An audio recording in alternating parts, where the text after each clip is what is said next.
Welcome to my channel. મારી ચેનલમાં તમારું ખૂબ ખૂબ સ્વાગત છે। હું તમને કેમેસ્ટ્રીનું બીજું ચેપ્ટર શીખવાડીશ અને એ બીજું ચેપ્ટર છે પરમાણુનું બંધારણ। હું તમને એવી રીતે શીખવીશ કે તમને આ ચેપ્ટર ફૂલ આવડી જ જશે, બરાબર। ચોપડીથી નહીં ચલાવું, પરંતુ આ ચેપ્ટર મેં ખુદ લખેલી નોટ દ્વારા હું તમને સમજાવીશ। મેં ખુદ જ લખેલી છે અને એ નોટ પ્રમાણે આ બધું તમારે કવર થઈ જશે, પહેલા પેજથી કે બીજા છેલ્લા પેજ સુધી। હવે આ પરમાણુનું બંધારણ બીજું ચેપ્ટર છે, તો હવે આપણે ભણશું બીજું ચેપ્ટર, આ છે ચેપ્ટર 2।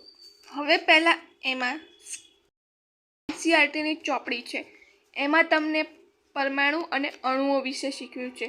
મતલબ કે પરમાણુ એટલે શું? વિશ્વનો એક નાનકડો, અતિ નાનકડો, એક એટલે અતિમાં અતિ નાનકડો કણ, એને શું કહેવાય? પરમાણુ। પછી પરમાણુ હંમેશા સિંગલ જ હોય, એ કોઈ દિવસ ડબલ હોય નહીં। HCN Na એવી રીતે, પછી H2C2 Na2 એ બધા અણુમાં આવે। વિશ્વનો એક અતિ નાનકડો કણ એટલે પરમાણુ, અને અણુ એ મોટો કણ છે, એટલે એને કોઈ એવી રીતે પરફેક્ટ વ્યાખ્યા નથી, તમે જાતે પણ બનાવી શકો છો। હવે આ છે પરમાણુ છે। પરમાણુને આવી રીતે બે રીતે દોરાય, બરાબર, બે લાઈનમાં ગોળ રીતે દોરી શકાય। પ્રોટોન, એની વચ્ચે પ્રોટોન આવેલું હોય છે, અંદર નીચે ન્યુટ્રોન અને બહાર ઇલેક્ટ્રોન આવેલું હોય છે। કેન્દ્રના ભાગને પ્રોટોન એટલે પ્લસ, એન એટલે અહીંયા વીજભાર રહિત, બરાબર।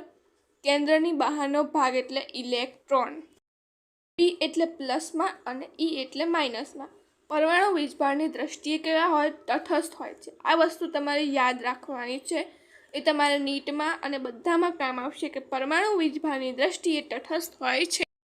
આયન એટલે શું? આયન એટલે પ્લસ અને માઇનસ, એ એના આયનના બે પ્રકાર છે। પરમાણુ ઇલેક્ટ્રોન ગુમાવે એટલે પ્લસ, જો ઊંધું થાય છે, પ્લસ એટલે પરમાણુ ઇલેક્ટ્રોન ગુમાવે, માઇનસ એટલે મેળવે, કે પરમાણુ ક્રમાંક અને પરમાણુ ભારાંક। આ નવો ટોપિક છે, એમાં જુઓ, પરમાણુ ક્રમાંકની સંજ્ઞા છે Z અને પરમાણુ ભારાંકની સંજ્ઞા છે A, યાદ રાખવાનું છે। એટલે પરમાણુ ક્રમાંક હંમેશા તમે વિચારો છો એ નીચે જ આવે, અને પરમાણુ ભારાંક એ સંખ્યાની ઉપર આવે।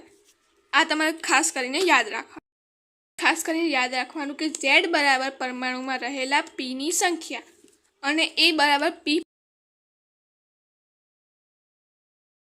હંમેશા પરમાણુ ક્રમાંક Z એટલે નીચે આવે અને પરમાણુ ભારાંક ઉપર આવે। પરમાણુ ભાર આપે એટલે ઉપર અને પરમાણુ ક્રમાંક નીચે।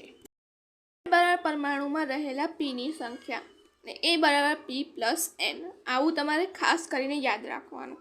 અને આ ખાસ કરીને યાદ રાખજો કે P બરાબર E હોય ત્યારે Z બરાબર પરમાણુમાં રહેલી Eની સંખ્યા। આ ચેપ્ટરમાં 1 to 10ના નહીં, પરંતુ 1 to 30 સુધીના, એટલે 1 થી 30 સુધીના તમારે પરમાણુ ક્રમાંક આવશે।